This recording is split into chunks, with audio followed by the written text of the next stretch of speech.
Awaken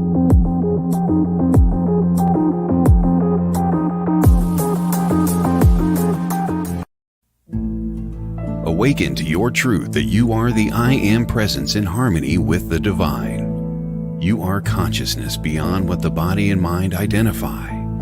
This is Moment to Moment. Host Linda Hope will remind and enlighten you to know your divine nature. You were born into the body already aware, but forgot it as you expanded your sense of identity, ego mind, pattern behaviors, and habits. Stop sleepwalking and wake up to your timeless, eternal, formless self. Now, your host of Moment to Moment, Linda Hope.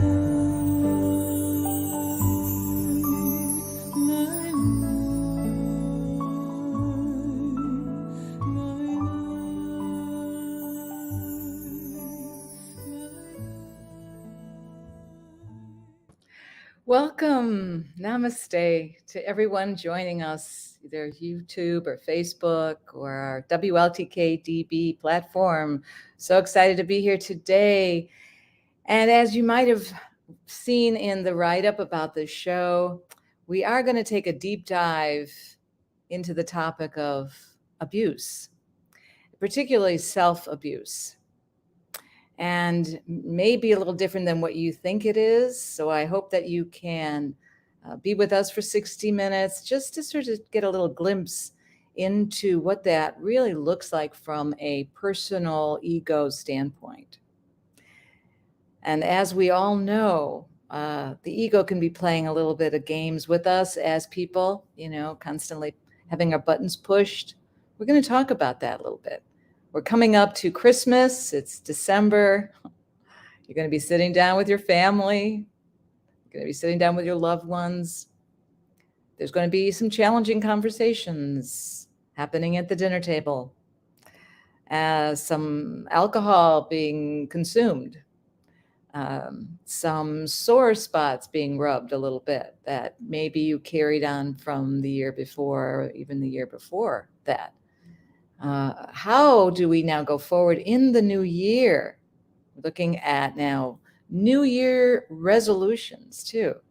How do we take a deeper dive or become a little bit more conscious? Because again, this show is called Moment to Moment. What is happening now in this moment? Because it's all you have is this moment. Nothing is happening here.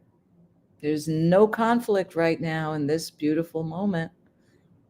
Hopefully you're listening to me with no distraction.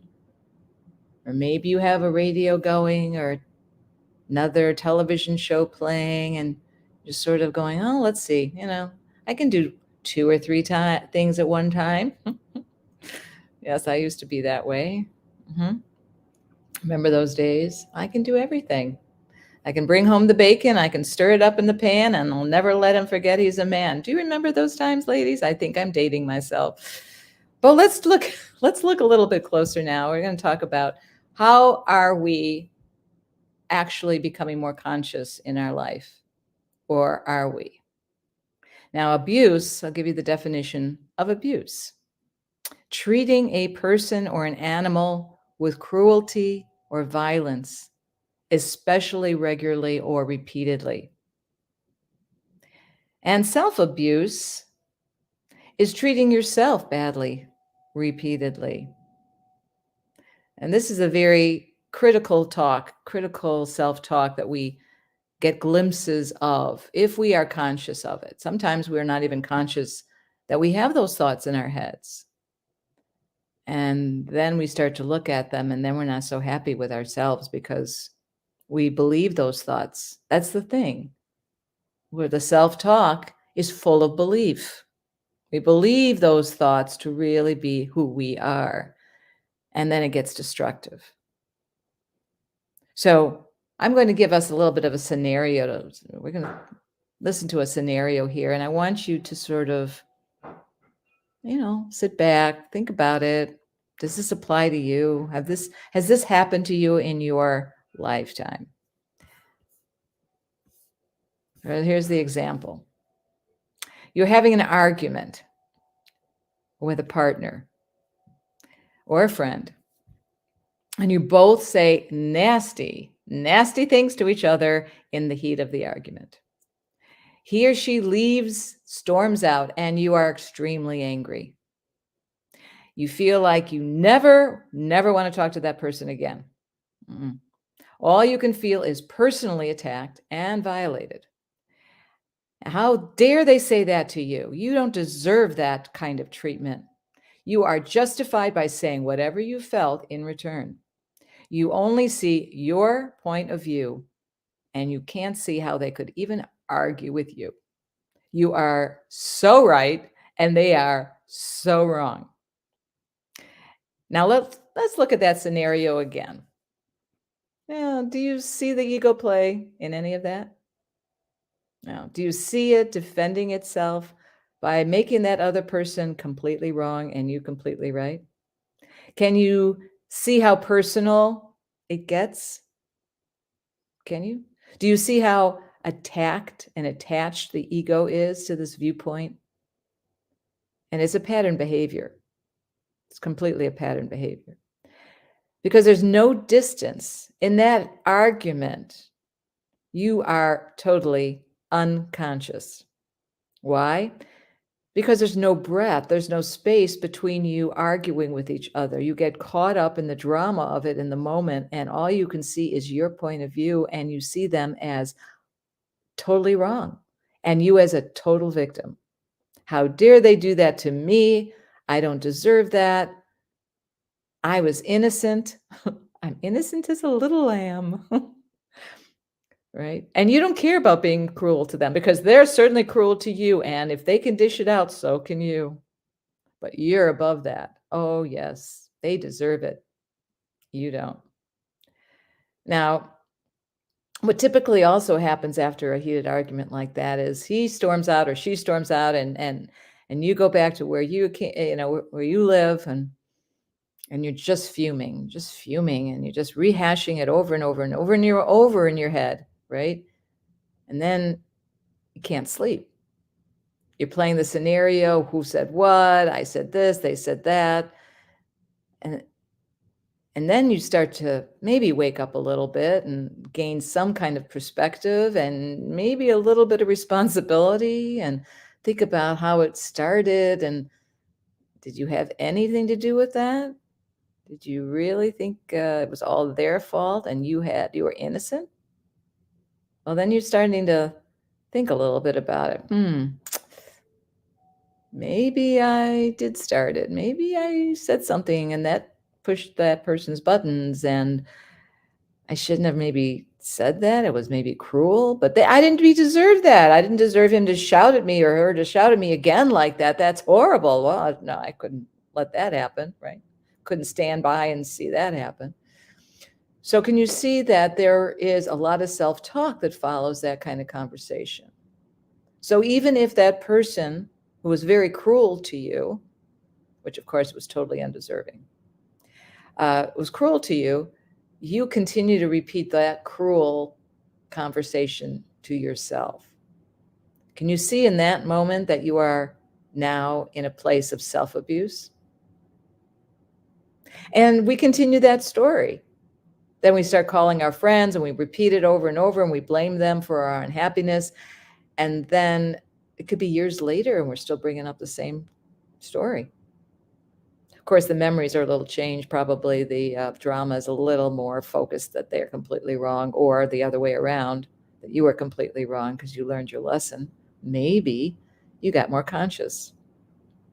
So we're talking about levels of consciousness when it comes to abuse, because the ego mind continues to habituate it.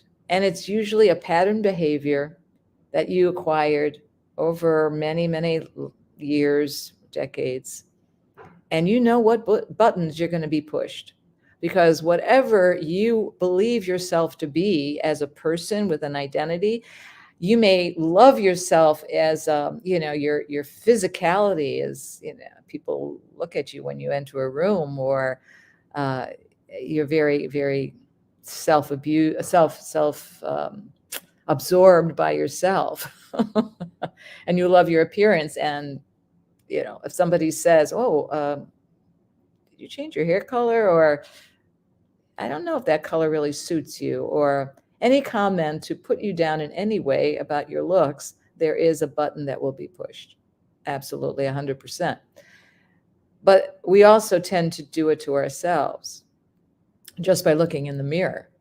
You will look at the mirror and say something like, well, I look so tired, or I, is that another wrinkle I see? Or, boy, I'm getting older, aren't I? Or whatever those negative thoughts are, they are not going to go away. They will be continuing to play out in your mind. You are on a continuous thought loop. The same thing with emotion. The emotions that you feel about certain things, called the pain body, as Eckhart Tolle talks about, will continue to be pushed, will continue to rise. And you will experience the same kind of pain that you felt back when you were in high school. If somebody triggers you in a certain way, all of a sudden you feel like you're a little kid again, and you feel embarrassed, or you feel defensive quite a bit, because the ego really feels unlovable. The ego mind, habituated, is, I hate to say it, but I'm going to just say it, it controls the show. If you are unconscious and you are not hearing my words, or you don't even know what the heck I'm talking about, you are going to deny and you're going to turn me off. And you don't want to hear anything about your ego mind, because you don't even know that you think an ego is okay. A lot of people do. They think, hey, who do you think I am? I know, I'm this, I'm that, I'm my title, I'm a doctor, I'm a lawyer, I'm a teacher. I know things you don't know. And then they're going to continue to play that drama out, in their conversations about any information that they know it to be true and you don't. So the drama that's played is 100% pattern behavior from the ego mind. Oh, this is the first time you're hearing about it. It may come as a big shock. And again, you may not like it, because the ego doesn't like to have anything negatively pointed out about it. And it doesn't want to be disturbed. It wants to run the show. But what you can do, and we're going to be very shortly giving you very clear-cut ways to free yourself from this egoic pattern behavior. You will love this conversation as we get closer to identifying it and learning how to be free. And it can be permanent. It can be permanent. So I hope you're as excited as I am to continue this conversation. But first, we're going to hear from our sponsors. We'll be right back. I'm Linda Hope with Moment to Moment.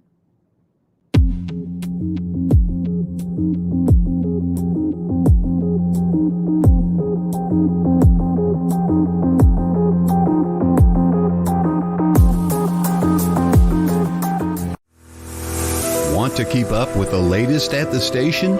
How about catch up on your favorite shows on the go? Download the free WLTK-DB mobile app on the App Store and Google Play. Watch, listen, and shop right from the palm of your hand. The WLTK-DB mobile app. The truth is here and now. Get yours today.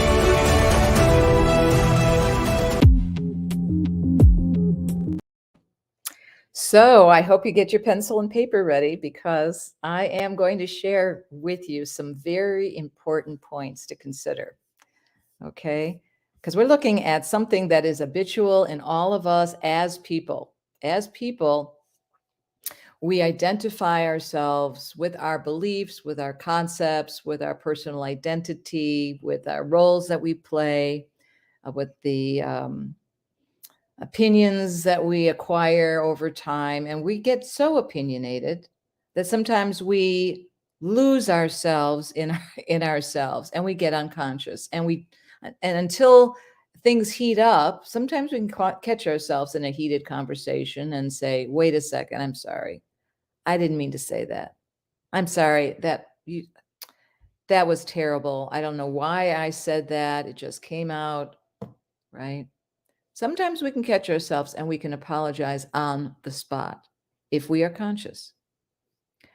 And sometimes we can get into a conversation with somebody and they start yelling, and you are just sitting there consciously witnessing it and hearing them fly off the handle and defend themselves and put you down and bring up the past of, do you remember when you did this to me and this to me and this to me? And there are some people out there. Trust me, I have family members like that. I'm sure we all do. That say, do you remember 5 years ago when you let my cat out the door? You brought your friend over and they let my cat out. I'll never have you over to my house again. It was like, oh boy, that was 5 years ago. And I don't even know that you had a cat.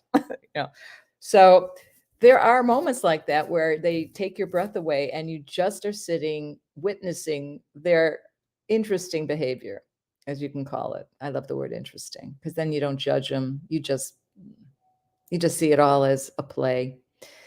And they can be yelling and yelling, and all of a sudden you're just so calm there. You're just sitting there and just like, okay, you're not taking it personally, which is hard for most people to sit there as people not taking it personally, but you're witnessing it.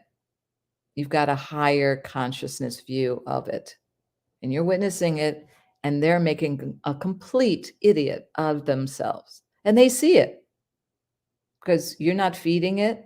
You're just sort of calmly viewing it, and they realize it because you are shining consciousness on them, and they wake up and go, wow, I am so sorry I blew up.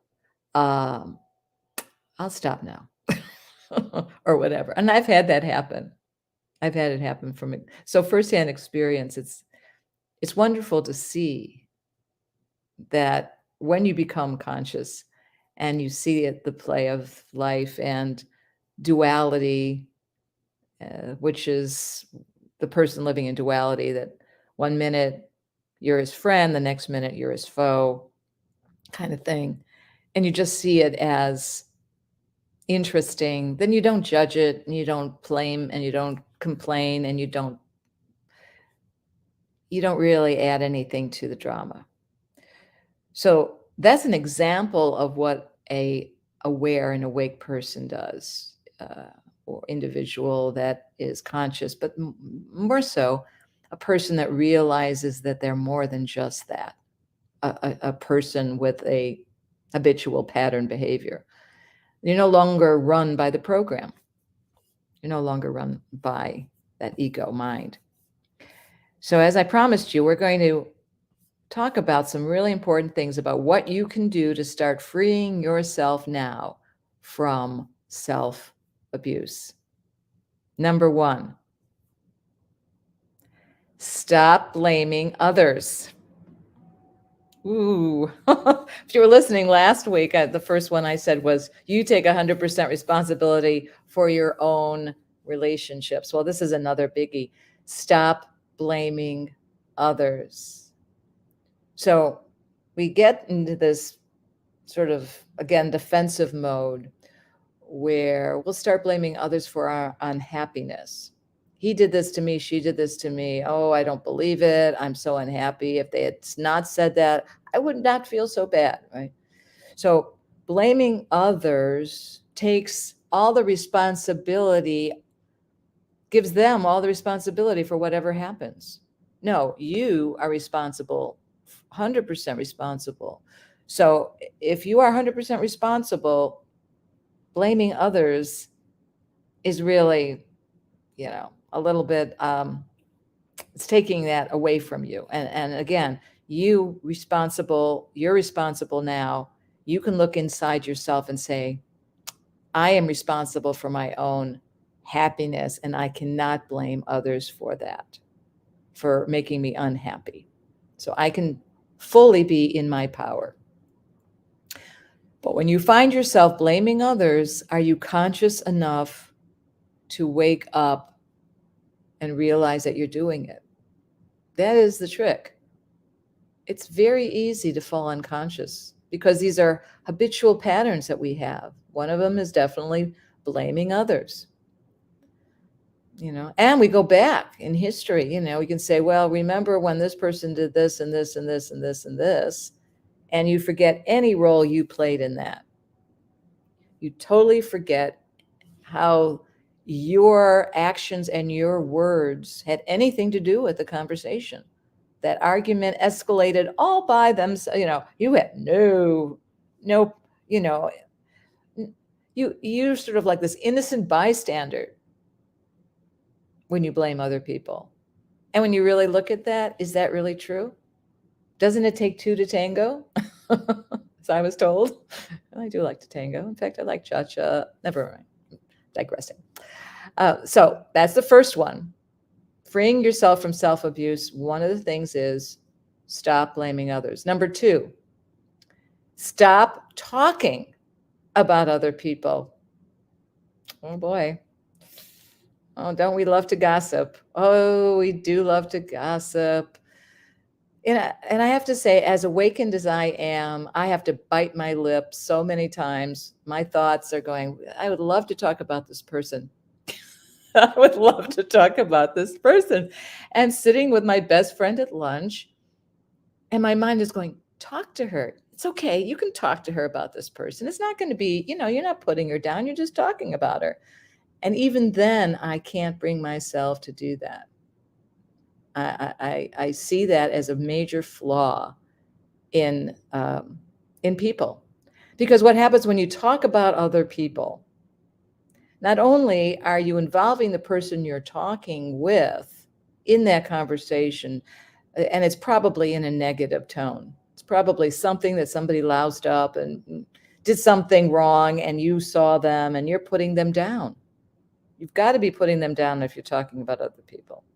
Did you ever hear anybody talking positively about other people? I mean, yeah, I guess if you do, that's a very nice thing. This person's a great baker and a great chef. I love their food. I love to visit her.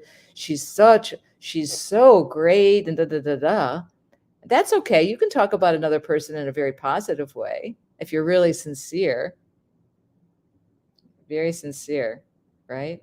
But most of the time, you just can't wait to talk about what they did wrong. Because why? Well, because it makes you feel better. Somehow that little ego just loves it when you spew the dirt on somebody else, because you just love to see that, and it makes you feel more important and them less important. It makes you superior and them inferior. Yeah. So catch yourself. Be more conscious of that. And if you're going to talk about a person, sing their praises. Sing their praises. Okay. Number 3, stop being personal. Stop being personal. Well, you're probably thinking, come on, I'm a person. How can I not be personal? What is this? What are you talking about being personal? Of course, you got to be personal. Well, that's where the person who's habituated with a pattern behavior, with an ego mind, it's all personal. There's no denying that you're going to take things personal if that's all you believe yourself to be as a person. But and I'm slowing things down, right now because I want you to clearly hear this. I want you to believe that, and not even believe it, to know that that's not all you are. We are a person with an identity and a conceptual, formed opinion and life that we're living.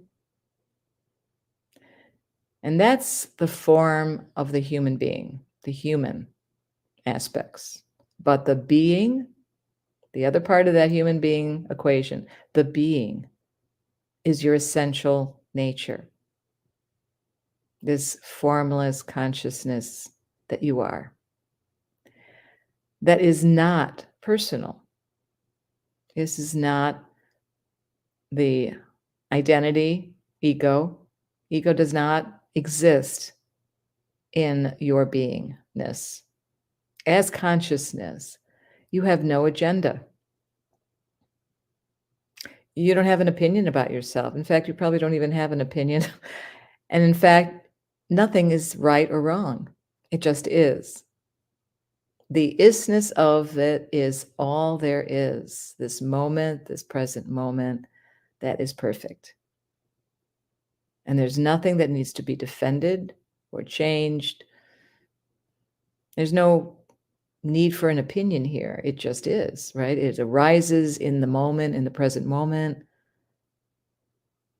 And again, the beingness that is your essential nature is happy, very happy. And again, it doesn't blame. It's not going to blame anybody because, there's nobody really to blame outside yourself. And you're not going to be talking about other people in a negative way because you don't see other people in this place of beingness as separate from yourself. Everybody is you and you are them. And you are one. We are all one in this place of stillness and sense of presence that we are. So there's no place, there's no habituated person in this place of presence. You have moved now from a place of personhood to presence. And so you don't take things personally. And you can just witness other people in their egocentric attitude or opinion or belief or whatever they want to discuss as okay. And you don't have to engage because you don't have to defend. And it's a beautiful, freeing place to be. This is a freeing place of stillness that we all are. And the only reason we don't see it is the ego is running the show. And the fourth one we're going to talk about now is stop your critical self-talk. So I'm flipping back to the person now. The person with a ego mind is always thinking about thinking, all in the mind. Thoughts come all the time, rehashing the past, thinking about the future, not in the present moment, because the present moment is the beingness that we are. So if you are totally now with me, hearing my words and feeling the pauses between my words, you're becoming a little bit more quiet and more still. And you're going to realize there's less and less mind activity. And in this peaceful place, beyond the critical mind, it's pretty awesome, pretty happy, pretty freeing, because you are no longer believing only in the personhood and in your ego mind that's saying all kinds of unhappy things about yourself. Now, the reason why many people awaken is relief, to understand that the limited, critical, self-talking mind, very low vibrational. It's very low vibrational. It's all fear-based. Where does that critical self-talk come from? It comes from fear. And if you're not in love, you are in fear. And they say also that if you're not in love, you're being patterned, because your pattern behavior is going to cause some mischief. And again, that is states of mind. Your states of mind are habituated. But if you're conscious, then you will be able to shift into a deeper dimension of awareness that again can fully appear now, and to fully understand this moment and this knowing of presence within yourself that is alive, vital, and happy. And it won't take it personally, and the mind chatter is greatly diminished. You can maybe see some of it at some point, sometimes come in, but you don't take it or believe it to be who you are. That's key. If you want to think about it, thoughts are just thoughts unless you believe them to be true. And when you believe them to be true, then it becomes part of your identity. And ladies, as we continue to age, and I should say this about men as well, but I think women are more so judged by the wrinkles on their face and the age lines, right? Than men. Men, we tend to think, oh, they look so distinguished with those lines and the gray hair. And that's how the world looks at, we look outside ourselves for who we think we are, right? The opinions of others make so much difference in our lives when we allow it to really, bring us down or make us feel less than. But when we realize that the opinion of others outside of ourselves hold no value, because who we really are is all love. And who we really are is all connected to God divine. And in this place of oneness and love, we don't look at our identity or our faces or our wrinkles or any physical imperfections as anything, just that it's a physical imperfection, that this body is not us. The body is housing the soul and is doing its job to the best of its ability. But when we attach ourselves to our physicality and to our identity, and it becomes all that we only know, it's so limiting. It is really, it's so small. It makes us feel so small and vulnerable and unlovable, because the ego's never satisfied. It comes from a place of fear that never feels full enough. It never feels filled up enough. It feels lack. I can't tell you how many people I've run into in conversation that have expressed their sense of unhappiness with themselves, their low self-esteem. They don't feel that they are worthy enough or valued enough or just enough. And this critical self-talk loves to feed it, loves to feed on it all the time. And people want to be, loved. And when they find somebody that loves them and puts value to them and needs them and whatever, it's all right for a while. But guess what? That critical self-talk is continuing on and on and on. In fact, I was dancing on Sunday with all my friends. We love to dance. It gives us such high energy. It's beautiful. And I talked with two of my friends, and I said, I'm doing a talk on self-abuse on Tuesday on my show, Moment to Moment. And they go, oh, I'm an expert at that. And they were sort of proud of it. Wow, I'm pretty good. I bet I'm better than anybody else out there. I said, well, okay, then, come on, listen in. Maybe you'll hear something that you'll get some kind of idea of what you can do about that. Because if you really feel Happy? Do you really feel happy about that? You know, they say it in a sort of tongue-in-cheek way because they don't know what else to do. They see it, they see their self-talk, and they can't sleep, and they feel empty, again, unworthy, and they believe it. Again, it's a belief system that you believe yourself to be that way, and so you are.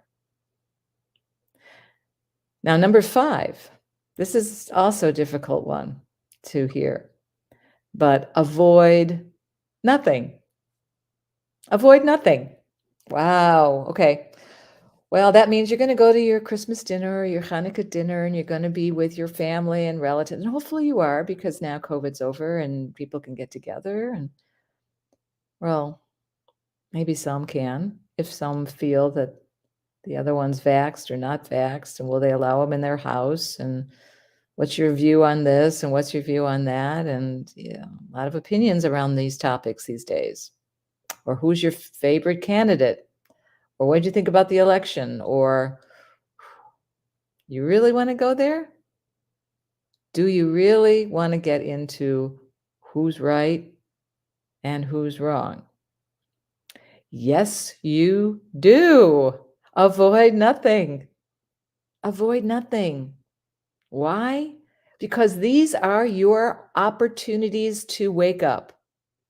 This is your opportunity. Every challenge that you come into, any challenge that faces you, and you may see it coming. You may say, "Oh yeah, I'm going to meet my aunt Ethel again. She's going to talk to me like blah blah blah blah. She's going to bring up this again," and or whatever that old scenario is, conversation that you feel is going to happen again, most likely will, because you create your reality in the 3D.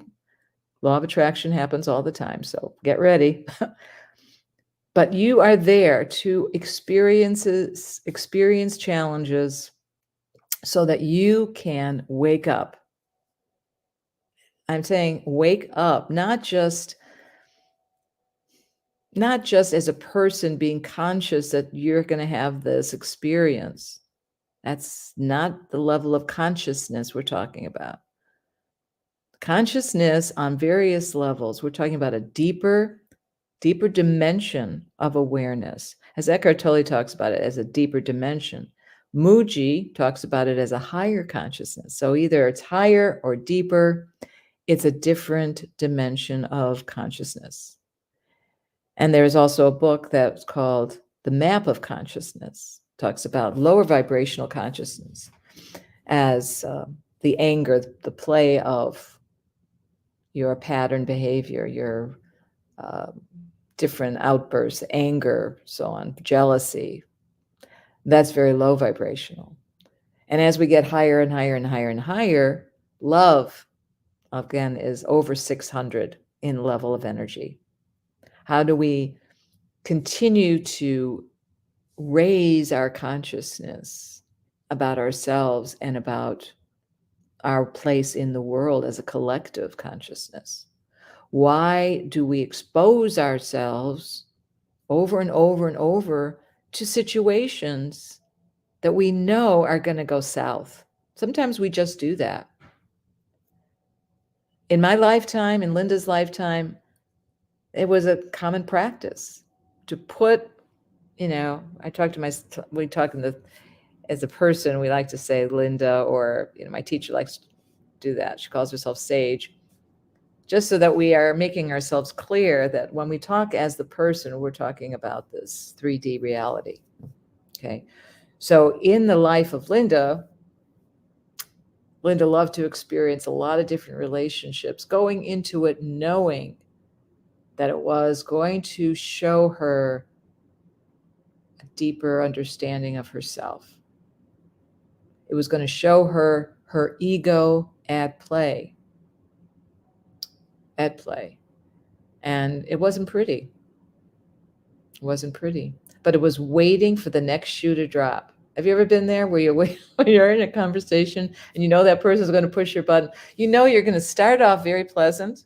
You start off very pleasant. You know you're going there for that challenge. You're ready. You think you're awake. You think you're not going to yell at this person. You're really just going to be okay. You're going to get it.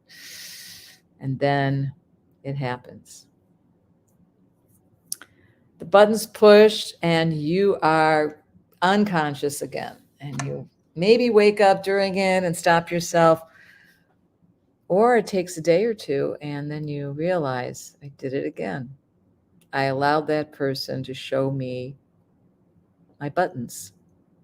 Now what do? Right? Yeah. We're going to talk about that too.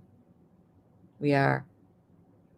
So let me just go back and talk about those 5 beautiful points of freeing yourself from the self-abuse. Why are we talking about that? Stop blaming others, stop talking about other people, stop being personal, stop your critical self-talk and avoid nothing. Why are we talking about those points? Well, because we understand as consciousness that we are not the habitual patterned personal identity. That's not all that we are. But we have to realize as our habitual ways as a person in order to understand that side of us and to allow it to be seen so that as consciousness viewing our conversations, our interplay as so-called autonomous people, there are certain guidelines that we can use. We can say right action, right speech, all kinds. The Buddha talks about that. And how do we elevate ourselves as people, I guess, with tools in our toolkit? If all that you think of yourself as this person and you want some tools in your toolkit to be a better person, those are pretty cool. Stop blaming others, stop talking about others, stop being personal, stop your critical self-talk, and avoid nothing. As people, if you can do all those beautiful 5 points, you're going to realize that you're becoming more conscious. Why? Because you're not going to allow your mind to take you over. You're actually going to stop, breathe, and when you see that thought and you're about to say something critical about somebody else or blame somebody else, there's going to be a little bit of a space there. You're going to say, wait, you mean I just don't spew out what's on my mind anymore? You mean I actually have a little bit of space between my thoughts and my mouth? That's very cool. I like that. Wow, I'm getting more mature. 60 years old, but I'm getting more mature. And that's how people literally grow up. Because don't you know some people that you go, wow, he hasn't changed since high school. He hasn't changed since 3rd grade. Right? I mean, right? I'm so surprised when I hear people that are just so argumentative and bullying and nasty. And they think that they're superior when you know the mind game and you know what the ego does and you know that's a little me talking. Don't you look at that person as, yeah, they're pretty much unconscious. They're asleep. But most of us that don't know what I'm talking about at this point will just look at them and call them names. Just like he's a blankety blank kind of guy, right? Or some people would even think of them as important. Have you noticed that in the world? That there's a lot of politicians out there and a lot of people who are in so-called positions of authority that love to be in that position of authority and that you can't even question them anymore. A lot of bosses out there, and when you look at it and you really realize that those people are the least conscious people you'll ever meet, you sort of have to look at them in a different light, different perspective. They're carrying a big chip on their shoulders That ego has them totally wrapped around their finger. And they're believing everything they imagine to be. They believe every belief system they have, every concept that's in their mind, every opinion they think. A lot of people with a lot of different opinions of how you are different from them. That's separation. That is all about separation. And when we can look at another person as a reflection of ourselves, and we're just at different levels of consciousness, but we are all the same. When I hear people say something negative about a race or a creed or a nationality or religion or putting somebody else down, it's all about building themselves up and defending their own sense of self. That's all it is. And they see you either, because you're other, they see you as a threat or a competitor or somebody inferior or superior. Somebody they have to be mindful, careful of, defensive of, close-lipped of. They don't want to get close.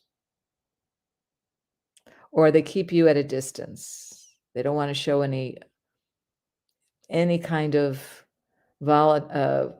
any kind of what do you call it when you're not feeling good about yourself? Vulnerable, yes, vulnerability.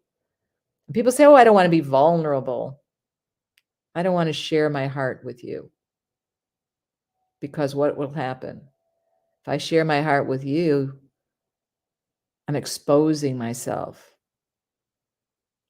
I'm letting my guard down. And I can't do that because I have control and I'm using my love as a control.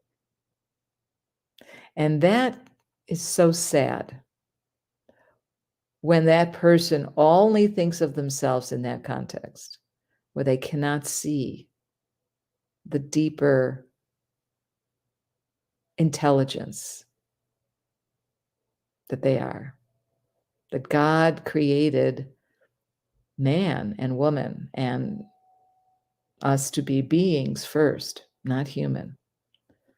And the purpose why we're here, ladies and gentlemen, whoever wants to hear this, is to wake up. That's all.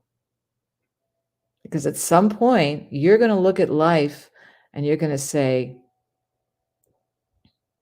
if you haven't already, what am I doing here? What am I supposed to learn anyway? Is this just about coping with life? Am I just going to get through another day or another holiday or make another promise that's going to be broken at New Year's? Is that all I'm going to do this year? And then I'm going to repeat it again next year? I'm going to do the same thing I did last year. I'm going to join a health club and I'm not, the next 3 months I'll be doing it. And then all of a sudden I'll stop because again, I'll get tired of it because I don't really mean it. Sounds good at the time. Am I going to do that again to myself? Or am I going to realize this deeper dimension within myself that's eternal, that's limitless, that's perpetually happy and content and at peace? It does not take the mind to be anything.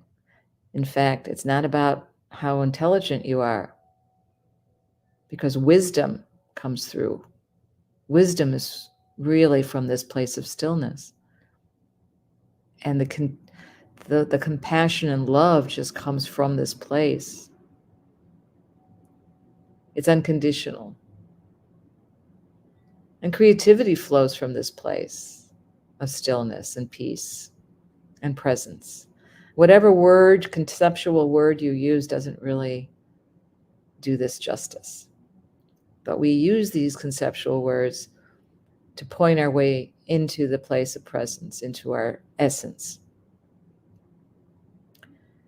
So I'm going to talk about some steps that you can do now as well, not only to help you realize, to step back from actions that you may be so used to be habituated, like talking about other people or taking things personally, that all of a sudden when that happens, there's a bit of space now that you feel that now you have a little bit more insight and a little bit more perception or perspective. Some other wonderful tools we can do to calm your mind. So let's say that you do have this mind loop of self-destructive, self-abuse mind loop that's happening to you, and you find yourself in that place of unconsciousness. And it usually happens when you're very tired and you're going to sleep and you're playing out that scenario again in your mind, or you're playing out what you need to do the next day at work and how it's going to be, and you're projecting into the future, and you're worrying, which is what the mind loves to do. There are 4 things that you can immediately put into play. Okay? Steps to calm your mind now. All right. Here we go. There's 4-7-8 breathing. 4-7-8 breathing is, you can look it up. It's a great technique. You can do this multiple times during the day. Let's say you get a panic attack or you get very anxious about anything. You take in a breath for 4 counts through your nose. 1, 2, 3, 4. You hold it for 7 counts. 1, 2, 3, 4, 5, 6, 7. And you let it go 8 counts out through your mouth.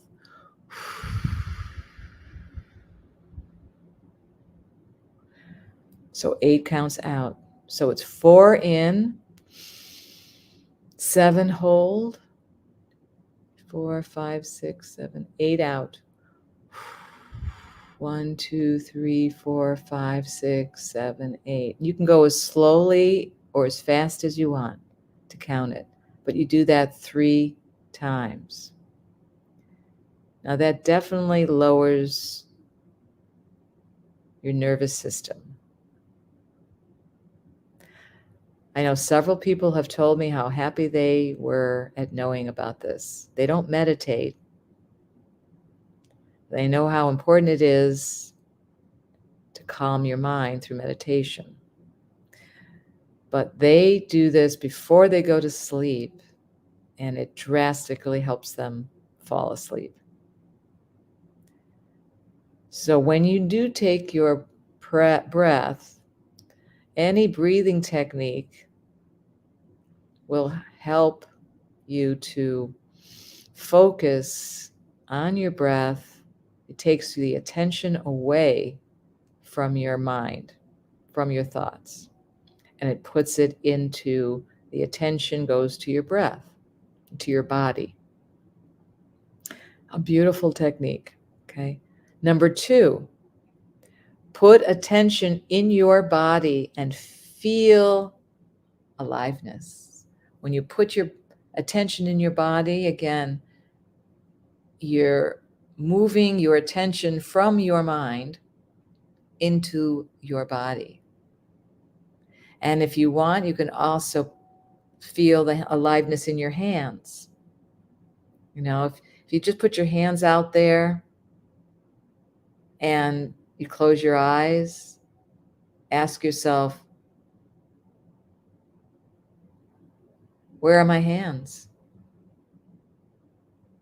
And you'll be able to feel tingling in your hands, because energy will go to your hands. You can do that with any part of your body, your feet.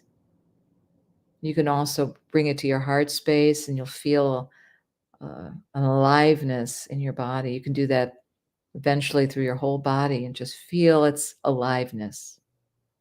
And when you do that, the mind settles down. Anytime you want to quiet your mind, do that. Number 3, allow whatever to arise, whatever emotion, whatever sensation, whatever thought, just arise, and don't add any story or narrative. Don't add anything to it. We tend to want to analyze it and ponder it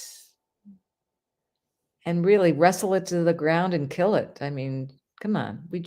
Our thoughts run the show. We don't want to do that here.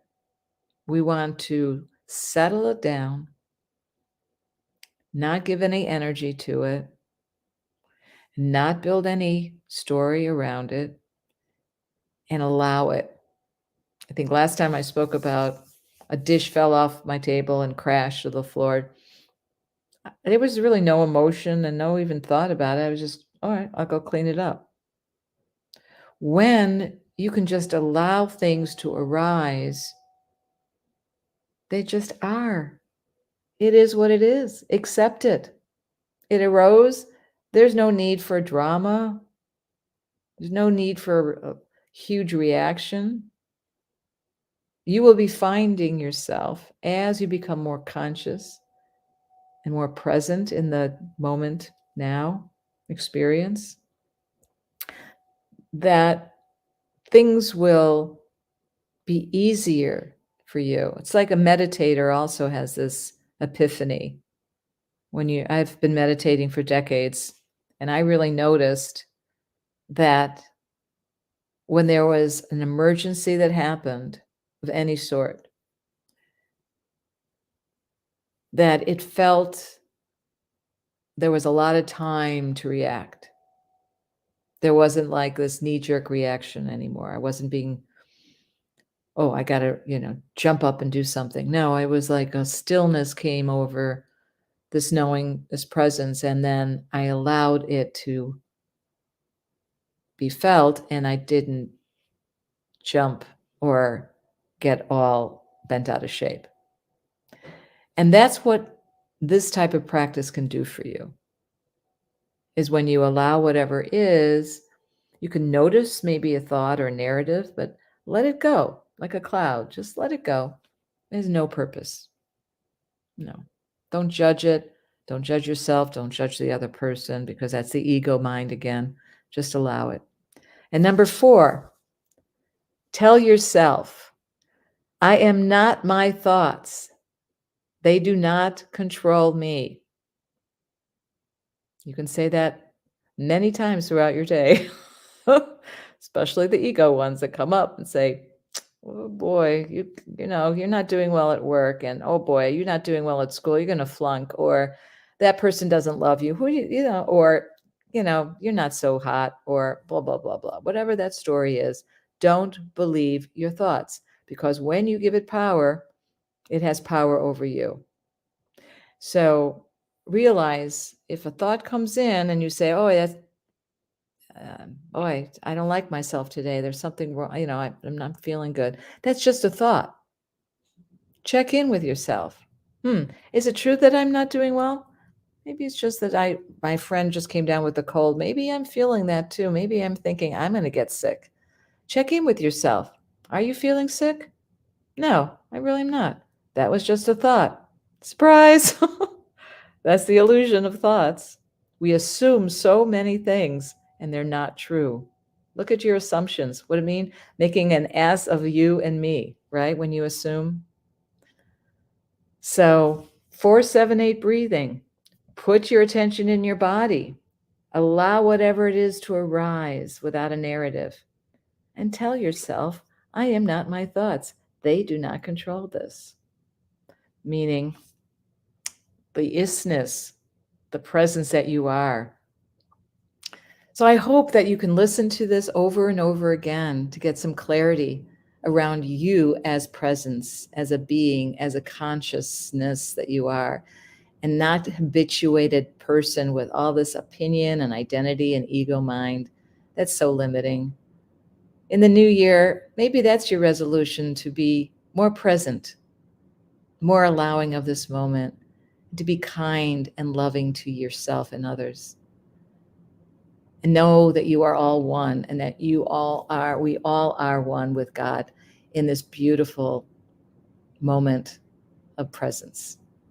So you can tune in to my station and subscribe at momenttomoment.podbean.com, and also go on our YouTube channel on WLTK-DB and listen to it again, because I hope that you realize how amazing and how beautiful and how loving and lovable you are to the core of your being.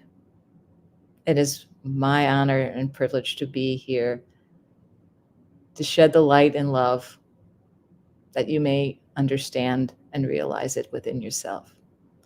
Moment to Moment with Linda Hope. We'll see you next week.